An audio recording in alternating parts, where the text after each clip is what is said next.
Welcome back, friends. Good to see you again. The Be Good community, where we talk about leadership and how we go about making situations and people better every single day. So, today I'm going to be talking to you about Feed Forward.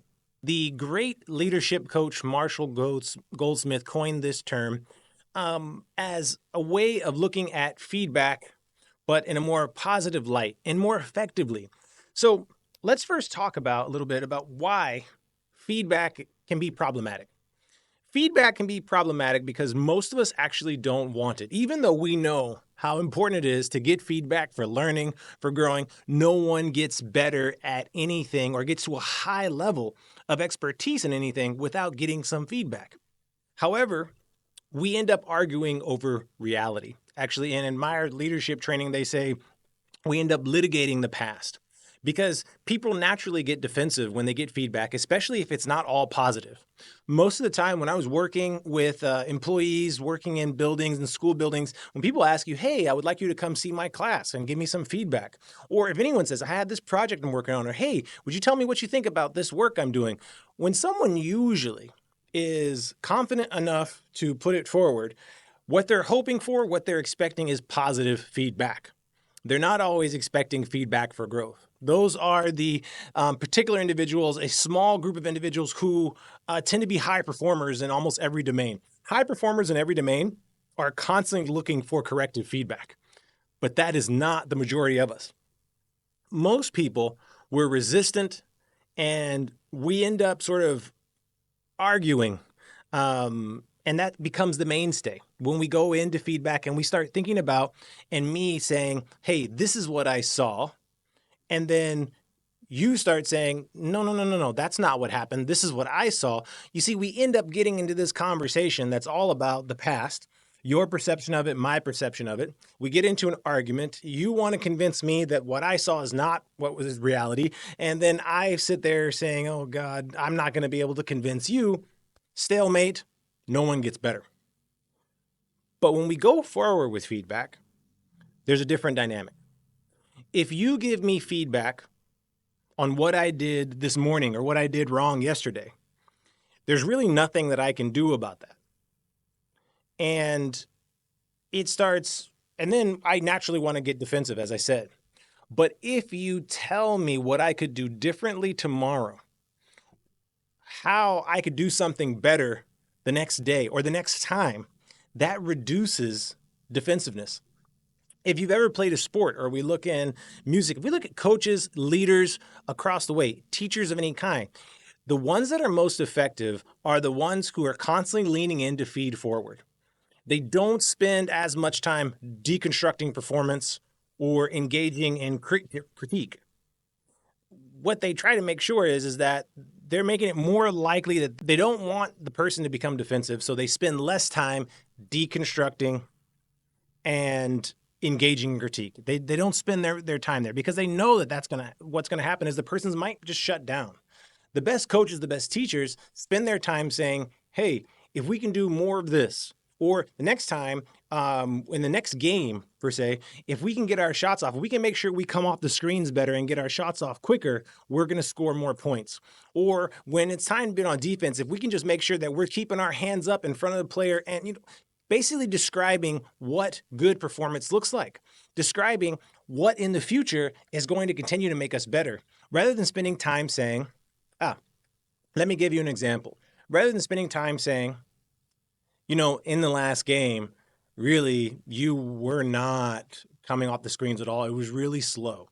And therefore, you couldn't get your shot up and you weren't able to score. Or if you're talking to someone about a project they were doing, yeah, that project really wasn't engaging. It was pretty boring. I think the first 15 or so slides, I didn't see any engagement. No one was asking questions, and you didn't really, try to get in solicit any questions from the crowd. Okay, there's your critique. That's why I didn't like it. That's feedback. This is why I didn't like it, and these are some of the problems with it. Versus other way here. So I think what actually makes the crowd more engaged is that you had a particular slide, and I think it was slide number 7.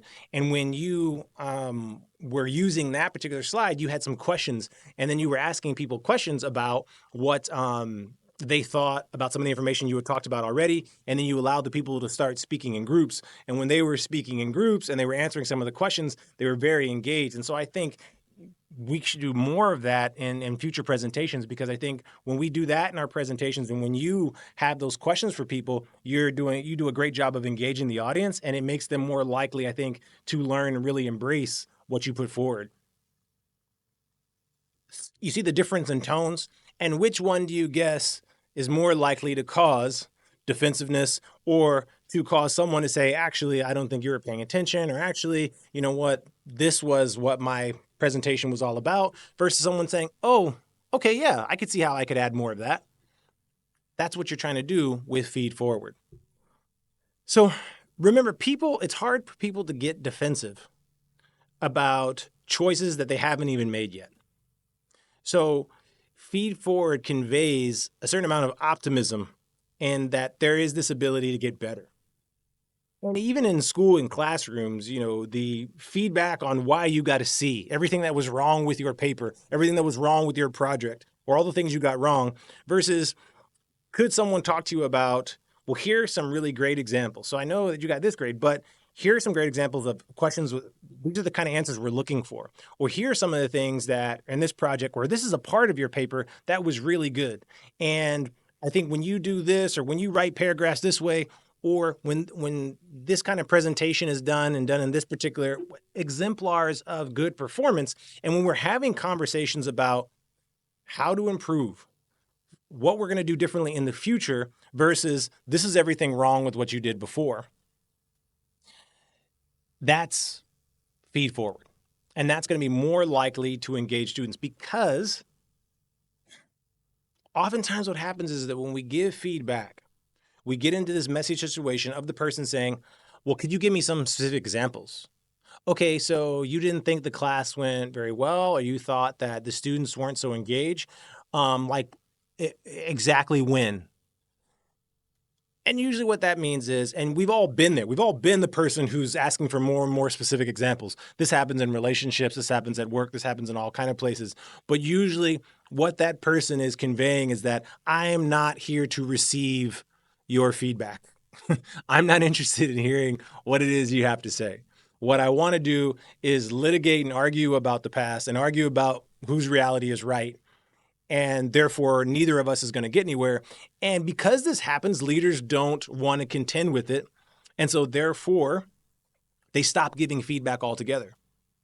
Because they don't know how to give feed forward and haven't practiced it enough, they only know about how to give feedback because critiquing is probably the easiest thing to do. They don't want to go forward, because when people start to also litigate the past, they're also like, well, this person doesn't want me to be honest. And there's a little bit of that. The receiver doesn't want the type of honest feedback that you give. And then I don't know how to give feedback that makes them less defensive. And so we get stuck. So you have to be intentional about this feed forward. And when you give good feed forward, it's not just praise. It's not just a compliment and false praise. And no, that's not what we're doing.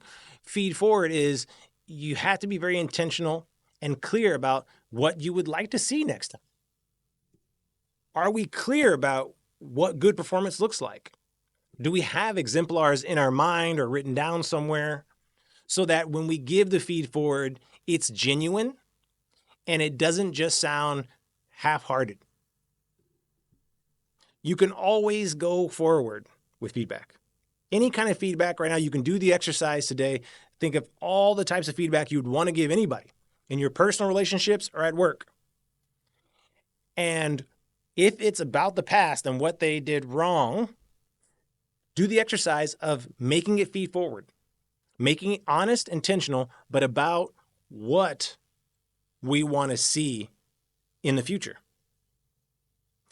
Because people who need to go backward, people who constantly need to go back to critique and debate the past, have this need to be right. They get stuck because I want to be right and I want someone to say my viewpoint was right. We want to be effective. We want to build relationships and get better together with people. And the only way to do that is to move forward, away from feedback, and feed forward. Okay, guys, I hope that you have something here that you're going to practice and that's going to be beneficial to you at work, outside of work, and just making you better with people in general. Thank you so much for listening. Have a great day and be good.